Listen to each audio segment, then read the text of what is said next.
Guys last video में हम बहुत कुछ डिस्कस कर चुके हैं ऊप्स के कॉन्सेप्ट्स और ऑब्जेक्ट्स के बारे में डिटेल से हम डिस्कस कर चुके हैं। इनहेरिटेंस हम कर चुके हैं और बहुत सारे हम अपना टास्क जो हम कर चुके हैं लास्ट वीडियोस में। तो आज की वीडियो जो होने वाली है वो पॉलीमॉर्फिज्म के ऊपर होने वाली है कि हम पॉलीमॉर्फिज्म होता क्या है और कैसे हम उसको लिखते हैं और क्या चीज़ है। पॉलीमॉर्फिज्म आपका एक कॉन्सेप्ट है। जैसे कि अगर मैं आपसे कहूँ कि पॉलीमॉर्फिज्म का अगर आप मीनिंग देखोगे तो उसका जो मीनिंग है वो है कि आपके मैनी फॉर्म्स की किसी भी चीज़ की मैनी फॉर्म्स। अगर आप इन प्रोग्रामिंग में पॉलीमॉर्फिज्म को जानना चाहते हो कि एक फंक्शन है उसके बहुत सारे टाइप्स होते हैं, जैसे नेम एक ही है, काम डिफरेंट डिफरेंट है। अब जैसे अब इसमें एग्जांपल ले लेते हैं।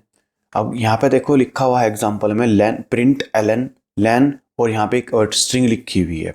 स्ट्रिंग की जो लेंथ होगी हेलो की वो क्या होगी 5। ठीक है, तो जो 5 लेंथ है वो इसकी है। और ऐसी अगर आपने कोई आप अपने कोई एक लिस्ट ली है, उस लिस्ट के अंदर आपने 3 वैल्यूज लिखी हैं 10, 20, 30, तो उन तीनों की अगर आप लेंथ निकालोगे तो 3 लेंथ आएगी। तो डिफरेंट डिफरेंट है। ठीक है, तो लेंथ क्या कर रहा है, लेंथ आपका स्ट्रिंग में कुछ और आउटपुट दे रहा था और इन जब हमने लिस्ट को प्रिंट कराया था तो लिस्ट की लेंथ निकाल के दे रहा था। तो इसलिए लेन है लेकिन आउटपुट उसके डिफरेंट डिफरेंट आ रहे हैं। इसका एक और एग्जाम्पल है वो देख लेते हैं। एग्जाम्पल है ये। अब जैसे कि मेरे पास यहाँ पे एक डेफ है ऐड के नाम से। अब इस डेफ के अंदर 3 वेरिएबल्स है एक्स वाई जेड। एक्स और वाई जेड की डिफॉल्ट वैल्यू यहाँ पे मैंने 0 पास कर रखी है। रिटर्न क्या कर रहा है, तीनों का सम। अब जैसे कि मैंने ऐड को कॉल किया, उसके अंदर 2 वैल्यूज पास की तो ये 2 का सम निकाल के देगा। अगर मैंने 3 करी है तो 3 का निकाल के देगा। तो यही आपका पॉलीमॉर्फिज्म है। एक ही फंक्शन है पर अलग अलग तरीके से आप इसको यूज कर सकते हो, डिफरेंट डिफरेंट टाइप। जैसे कि 2 वैल्यूज दे रहे हो फिर 3 वैल्यूज दे रहे हो।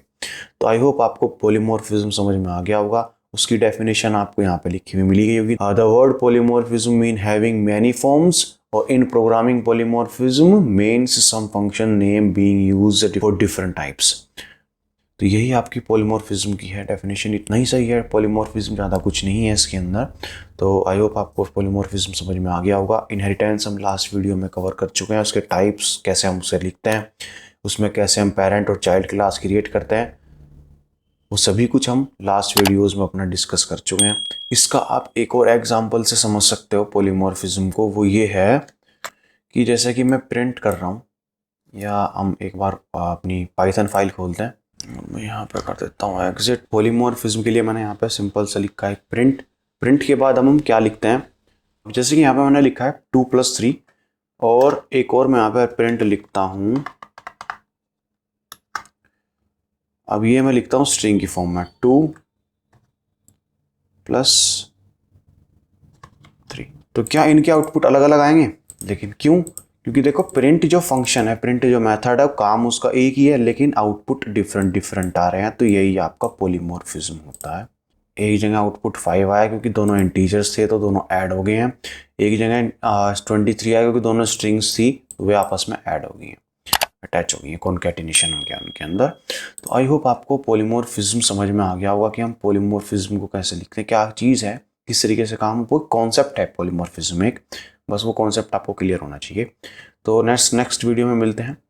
ओप्स के कॉन्सेप्ट की नेक्स्ट वीडियो में नेक्स्ट कॉन्सेप्ट हम यूज़ करेंगे, देखेंगे। तो लेट्स गो, आज की वीडियो में बस इतना ही। Thank you so much. अगर हमारी वीडियोस आपको अच्छी लग रही है तो आप लाइक और सब्सक्राइब कर सकते हैं। थैंक यू क्लास, मिलते हैं नेक्स्ट वीडियो में।